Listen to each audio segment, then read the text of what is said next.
Okay, so this is the creek today after 12 hours of heavy rain.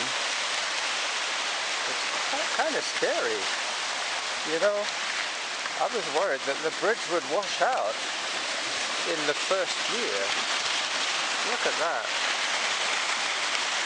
I'm pointing the camera down for obvious reasons because otherwise I'll be getting rain spots on the lens.